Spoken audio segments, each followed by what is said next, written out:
E aí, gnomista? Hoje aqui no nosso quadro sobre ciência, né? Começamos sempre assim. Eu sou o Vinícius. Eu sou o Amâncio, lembrando que gnomistas os gnomos cientistas. Gnomos cientistas. A gente acabou de criar, vamos patentear, vamos fazer uma hashtag. Botar uma hashtag. Então a gente hoje vai aqui nesse vídeo falar sobre a história, um pouco da ciência, um pouco das informações sobre a mineração e, infelizmente, né, a sua relação com o meio ambiente. Né? Que é o desafio. É que você inspirou um pouco aqui no Avatar que a gente falou lá no vídeo da Wither. Wither, né? A segunda Wither tá lá já no P. Então o filme é totalmente isso aí, né? Os problemas e... Na verdade, a confusão de Avatar é exploração. Exploração dos minérios. Muito real, infelizmente. Não é uma ficção. Não é tanto ficção assim. Daqui a pouco até o planeta também é de ficção, né? Tá igual os anos, com a Elon Musk doidão mais. Tem aquele filme, né, que o pessoal tá... Não olha pra cima, né? Que eu tava esperando o meteorito, né? Pra pegar as coisas do meteorito. Sim. E aqui então, começando o nosso vídeo aqui sobre mineração, vamos contar um pouco da mineração no Brasil, né? Então, a mineração no Brasil começou lá no século XVII, com todo mundo aprendeu isso na escola, né? Com as bandeiras, que tinham de bandeirantes, que começaram a desbravar. As entradas e bandeiras. Começaram a desbravar, que nem como fizeram lá nos Estados Unidos, né? Isso. E começaram a desbravar o interior do Brasil, né? Em busca dos minérios. Partindo e São muitos Paulo. Também. Isso aqui eu não acredito muito, não. Sinceramente, essa parte aqui eu acho que é meio balela de professor de história. De prender os índios. Pra mim, isso aí não entra muito na cabeça, não. O índio na verdade. Quilombo. Acho que o principal objetivo era minério, né? Era achar os metais preciosos. Claro que deve ter tido alguns problemas. Com certeza. Mas o primeiro objetivo era achar minérios, né? Porque o que acontece? Na verdade, havia uma questão muito presente nas colônias portuguesas e colônias espanholas. O que acontecia? Muitas colônias espanholas encontraram sociedades que usavam já alguns minérios, sociedades que a gente pensa que eram antigas, né? Mas eram muito avançadas, né? Os astecas. Claro, né? O predador foi lá e... ensinou tudo. Então, o que acontece? Só não veio pro Brasil. Então, aí do lado daqui, né, o pessoal estava doido para achar essas riquezas fáceis, mas a gente não achou. É coisa bem do Brasil mesmo, a gente não achou. Os portugueses não acharam as riquezas fáceis, acharam as riquezas. Então começou aí no finalzinho do século XVII, 1696, né, uma dessas expedições aí encontrou ouro nas montanhas de Minas. Então depois em outros locais também lá em Minas, além de Goiás e Mato Grosso. Na época era só Mato Grosso, depois aqui já vai ter os dois. Tem os dois. Então esse metal foi encontrado, né, na forma de aluvião. Então, olha o palavrão aí, mas é uma palavra muito importante. Ou seja, ele está depositado no cascalho, argila e areia. Então ele fica depositado ali, a gente vê, né, no filme, o pessoal lá peneirando lá os negocinhos, né? Isso o lado light, né? O lado pesado a gente vai ver mais pra frente, né? E depois também apareceu nas encostas das montanhas, que aí já é chamado de grupiada. É que é aquela visão mais clássica da mineração que a gente conhece, né? Das montanhas. Não, das montanhas. Das montanhas também. Nossa, aquela de serra pelada, né? A destruição. Aquelas escadas e mais escadas, o cara subindo com as coisas nas costas. Né? Aquela destruição enorme ali da... A gente vai falar aqui mais pra frente. Isso. O que ocasiona essas montanhas artificiais. Isso aí.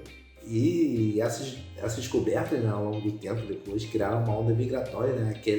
Aquela sede pelo ouro, né? Corrida do ouro. Lá que é corrida do ouro. O ser humano sempre querendo uma forma de ganhar dinheiro fácil, né? Então teve uma onda migratória enorme para esses locais, né? Milhares. É o que acabou dando uma balançada.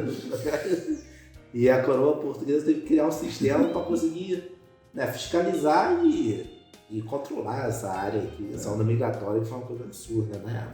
Imagina. Tinha que fiscalizar e tinha que cobrar ali um custozinho da produção, né? Claro. Pouquinho de leve. Ó. De leve. Quinto, 20%. 20% tranquilo. Pô, gente, faz isso com a gente. E isso acabou desencadeando outro papo, as revoltas mineiras. Isso aí, acabou, as coisas foram se encadeando e acabou. A gente vai descobrindo as origens das coisas. Que a gente não aprende no colégio. Isso aí fica um pouco... Felizmente, no colégio a gente aprende muita coisa perturbada. Porque, na verdade, você tem um problema muito grande da interferência, né? Muitas vezes do governo que estiver em vigor, né? Na tentativa, né, agora recentemente o pessoal está falando sobre o bicentenário, né, da independência, né?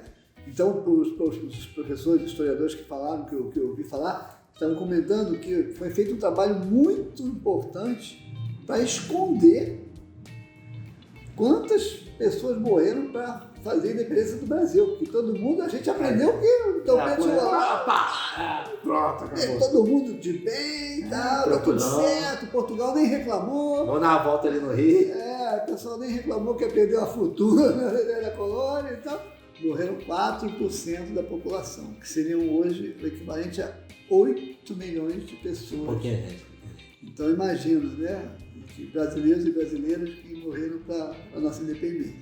Então a gente tem que ter muita atenção, muito cuidado com o estudo da história, né? Sempre ver várias opções, vários caminhos, né?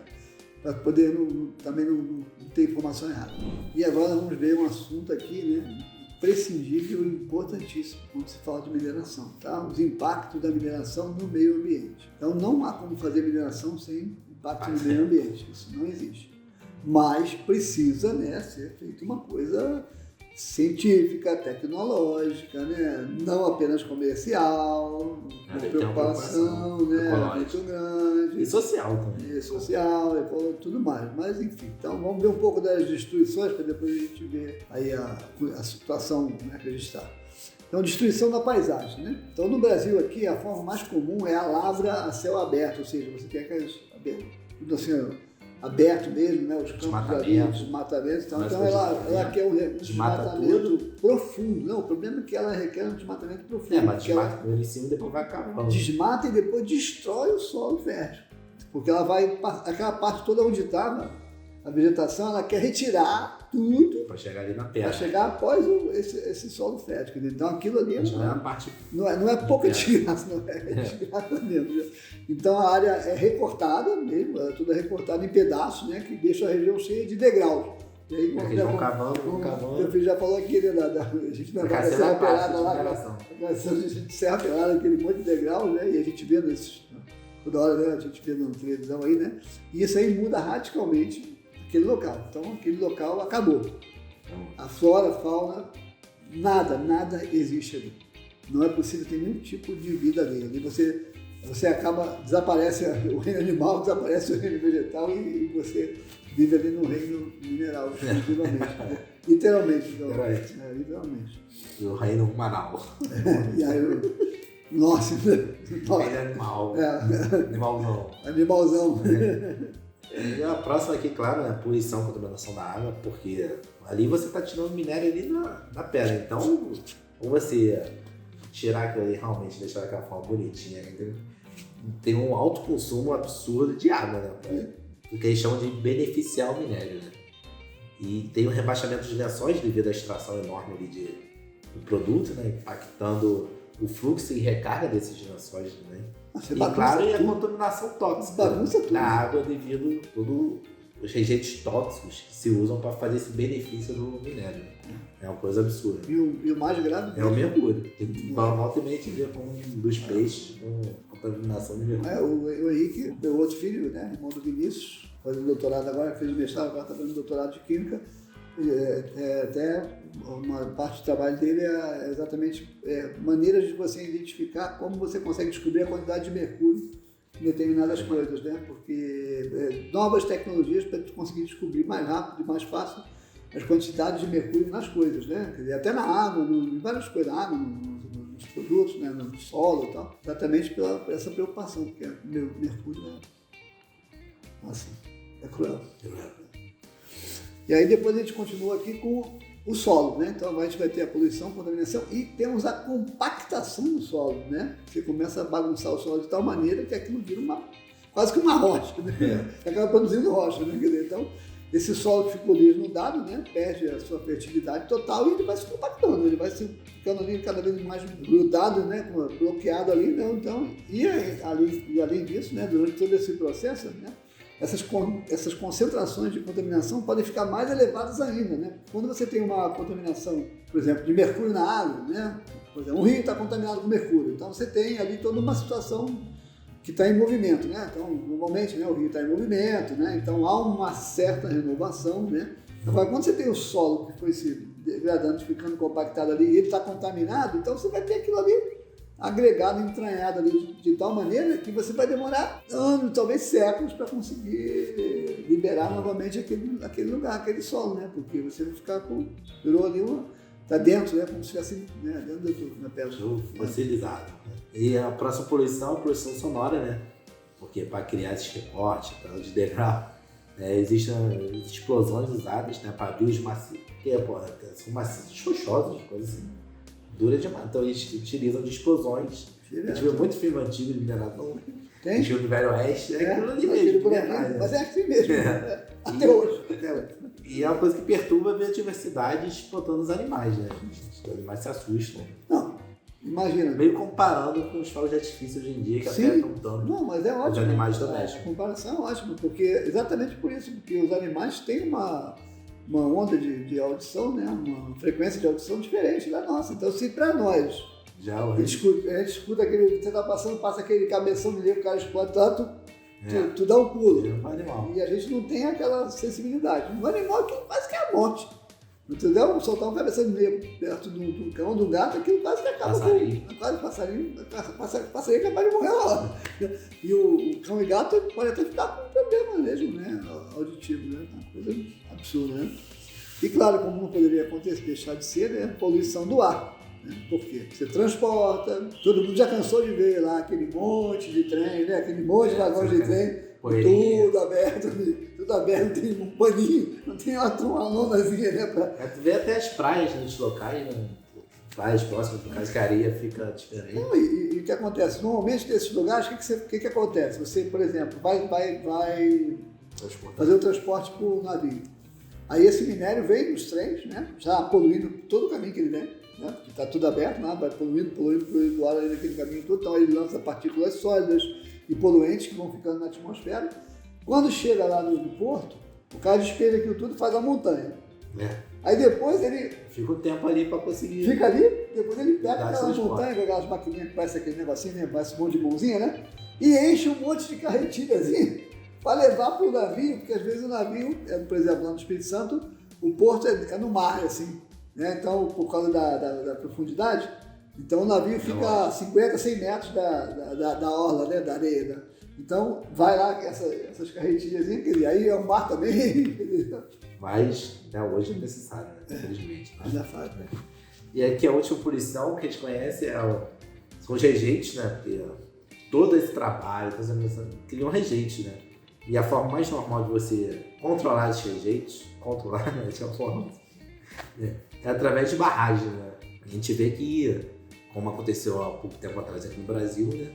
Temos barragens duas vezes, né? Que acabaram tendo problema, né? Dois desastres. Além dos vazamentos que podem atingir os recursos hídricos, elas também podem cair nessas barragens. Pode ser feito de uma alfeira. Dizem até que tem aquele cálculo de risco, que eu já ouvi falar também dos recalques de carro, mas aqui também, né? O que vai ser mais custoso?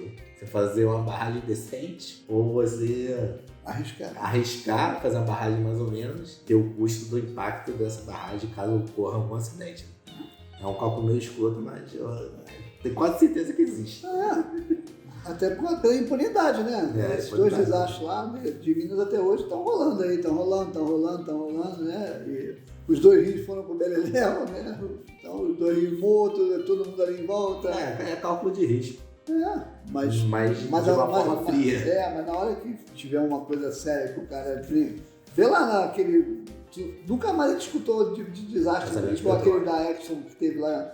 Por quê? O cara tomou uma cacetada de bilhões e bilhões e bilhões que o cara falou, nunca mais eu vou fazer o cálculo de risco escambau, entendeu? Porque quase que o cara quebra. Ali quase que quebrou a Exxon com com a atitude, com as poluições, entendeu? E é isso mesmo, tem que ser mesmo. Tem que entrar mesmo arrebentando mesmo pro cara fazer esse... Porque esse tipo de trabalho é um lucro absurdo, as empresas. E as vidas humanas? Quantas foram?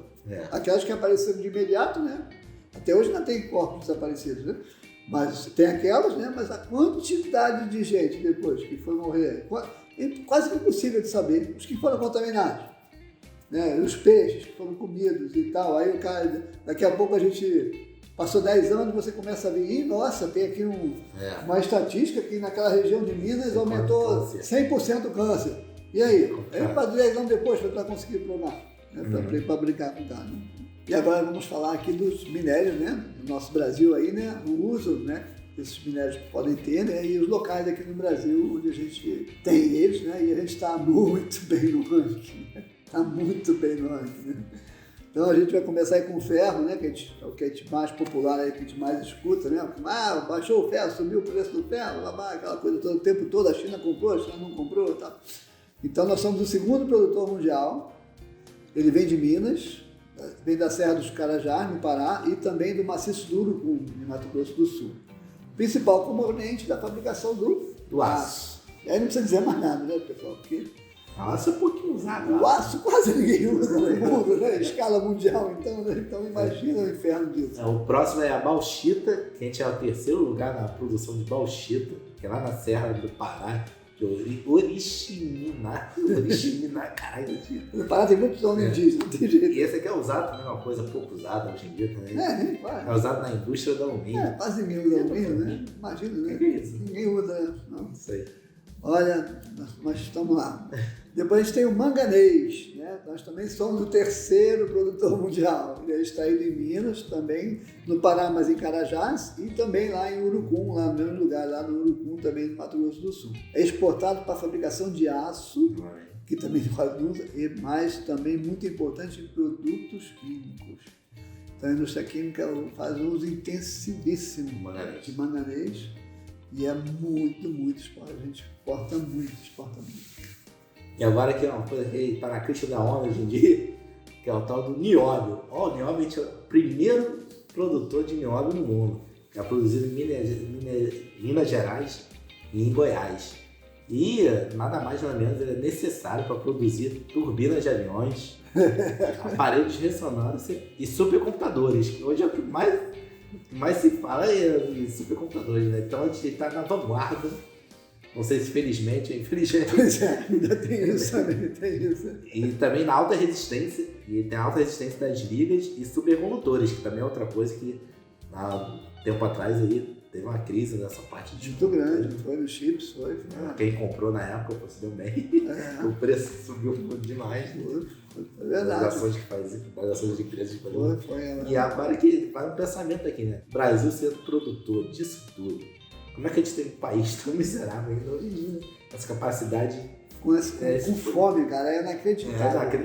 Acreditar de um país desse ter fome, realmente Com quantidade de recursos naturais não é necessário. Aí é um pouco a se pensar, né? Que falam muito que país pequeno é mais fácil você lidar, se dar bem. Mas tem um monte de país pequeno aí que não tem nada de recurso e é um país que tem um desenvolvimento altíssimo, né? E o Brasil, que apesar de grande, realmente tem esses problemas de tamanho que é, mas só de recurso natural, de riquezas naturais, né? Devia ser um dos maiores países do mundo. É uma herança, né? E a gente nem... É incrível coisa assim, que nem os minérios, a gente só exporta minérios, não produz nada direito. Que nem o café, a gente produz o café, mas vem a Alemanha lá, pega o nosso café e vende Nespresso. E ganha muito mais dinheiro. É inacreditável. O maior faturamento de café no mundo. O cara é na Alemanha. Não extrai um café, mano. Não tem café. Mano. Cara, é inacreditável. Infelizmente. Não, e a gente... Está no país certo, mas com as pessoas erradas. Exatamente. A gente aqui nem entrou no mérito aqui ainda, né, do ouro, né? Que a gente escuta falar o tempo todo do ouro, né? Então, mas assim, como o ouro, legalmente, né? Não é uma coisa assim tão relevante em termos de exportações, assim e tal, né? Nós temos muita produção de ouro ainda e já exportamos também muito ouro. Só que ainda hoje, né, perdemos muito ouro no contrabando. Muito mais do que a gente deveria perder, né? Então a gente, né, ele acaba não tendo uma relevância tão grande aí essa parte aí em termos financeiros, né? Volume, né? E agora aqui vamos para uma última reflexão aqui do vídeo. Acho que é a mais importante aqui do vídeo. Porque hoje em dia a gente fala tanto sobre carro elétrico e tal, mobilidade elétrica. Todo mundo quer ter um. Todo mundo quer ter um, apesar de ser muito caro até hoje. Mas será que carro elétrico realmente é um carro mais sustentável que um carro a combustão? Né? Será? Será? Ou não? Eu acho que talvez chegue lá um dia, mas ainda tem muitos problemas. Porque uma tradição, uma coisa que faz parte do ser humano, é resolver problemas criando outros, né? Especialidade. No Brasil, aliás, nós somos top. Nós somos top. E o capítulo atual são os veículos movidos a bateria, né? Porque tem todo um lado bacana, realmente, que o carro já produzido, ele realmente emite menos zero carbono, poluente, né? Zero poluente. Mesmo você até, você carregado em matrizes energéticas que não são renováveis, ele produz menos poluição do que o carro elétrico, do carro a combustão. Ele pode consumir combustível no fornecimento de energia. Né? Mas o problema maior aqui, que não, você não vê praticamente em lugar nenhum falando sobre isso, que como é que é feita a produção, né, a mineração do lítio, né, que é o principal componente ali das baterias, né? Total. Ele é o tchan, né? Então, e na verdade a gente não tem ideia da quantidade de agressões que estão sendo feitas ao meio ambiente. Porque ele tá meio quietinho, né? Escuta falar, a serra tá, mineradora de ouro, mineradora de ferro, mineradora daqui. E é de lítio.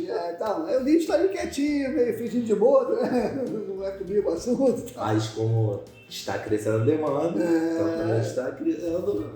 Isso aí. Está criando uma chamando atenção agora, né? Uma oferta maior também de lítio, né? Isso aí. Criando uma produção maior, né? Exatamente. E sempre, tudo tem um fundo econômico. Tudo tem um fundo, né? Se também a ONU lá no seu pedestal lá, falando que tem que diminuir as emissões de carbono. Então tem um lado por trás, né? Mas então, e obrigaram muitos países a diminuir suas emissões de carbono. Então, realmente, os países se viram a necessidade de começar a arrumar estratégias. Né? Então, uma delas é o carro elétrico, né? Para diminuir a emissão de carbono dos carros. Né? Isso. Mas tem esse lado ruim que a bateria precisa ser criada, né? De alguma forma. Então, é muito grave. E hoje em dia tem muitas baterias ainda grandes, não chegou numa evolução tecnológica suficiente para ser uma coisa, e não é uma coisa que precisa de pouco lítio. Não é uma coisa muito suja, na verdade. Né? A gente vê a bateria, mas não imagina, né, a parte química dela ali, toda sujeira envolvida. Né? E como qualquer outra mineração, ela tem os mesmos problemas e as mesmas consequências. Né? Quer dizer, então, e um destaque, pessoal, um destaque terrível. Elevado consumo de água para refino. E outro problema, as reservas estão em áreas desérticas. Então o que acontece? Os mineradores têm que buscar essa água em outro lugar. Então, sabe aquela história, né? Que você lá no pessoal vê na roça, né? Não, estava aqui, passava um rio, né? Aí daqui a pouco o rio secou, né? Cadê o rio? Aí o cara foi lá atrás, descobriu, o cara fechou lá. Fechou o rio, fez uma barragem para ele lá, jogou o rio lá para o outro lado. Então, pessoal, acontece, já está tendo vários problemas no mundo todo aí, inclusive muitas comunidades já lutando aí com isso, né, por causa desse, e lutando por causa dessas questões aí, né? Todas as comunidades em volta desses lugares que estão sendo sequestradas a água, né, para poder atender essa demanda, né, estão tendo um problema sério. E além do trabalho, né, muito bonitinho a bateria lá no seu carro elétrico, mas dizem que é que nem um diamante, né, diamante de sangue. Dizem que tem muito trabalho infantil rolando lá na África. E aqui também. Também aqui na Argentina, no Chile, tem uma parte forte de produção de lítio também, que o pessoal tem suspeitas de trabalho escravo, né? Infantil. E outra coisa que a gente não pode esquecer, pessoal, ela tem vida útil. Então lembra que você fica trocando as suas pilhazinhas, as suas bateriazinhas, né? Até do notebook, que dura muito, mas daqui a pouco chega, sabe aquela hora que começa assim, você tira o carregador, 5 minutos já desligou. Então, opa, tenho que substituir a bateria. Aí, pra onde vai? Cadê a tecnologia, os investimentos, né, que é na reciclagem né? Porque senão vai para onde, pessoal? Não, mas vai pro aterro sanitário da vida aí, os lixões da vida. Contaminar o solo. Não, nós atiramos no pé, né? Eu dei um tiro no pé, né? O cara tá com a mão revólver, eu dei um tiro no pé, pá. Aí vai chegar a lugar nenhum. Eu acho que aquele pé vai prender. Mas eu acredito que é uma coisa que deve evoluir muito, né? E vai acabar tendendo para isso mesmo. O desafio, assim, eu acho que a substituição do carro a combustão fóssil, né? É inevitável, realmente precisa. A gente está até bem na foto, quando a gente tem o etanol, né? Então, o nosso modelo de carro a etanol já é uma coisa bem interessante, que é uma coisa bem mais ecológica, né? E bem menos poluente, apesar que ainda tem bastante poluição, mas é menos complexa e é muito importante. Mas, com certeza, a gente precisa...